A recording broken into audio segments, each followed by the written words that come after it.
فأجاءها المخاض إلى جذع النخلة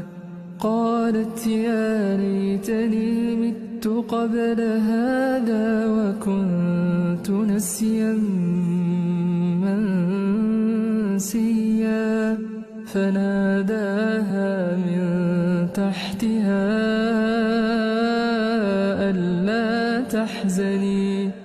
ألا تحزني قد جعل ربك تحتك سريا وهزي إليك بجذع النخلة تساقط عليك رطبا جنيا فكلي واشربي وقري عينا فإما ترين من البشر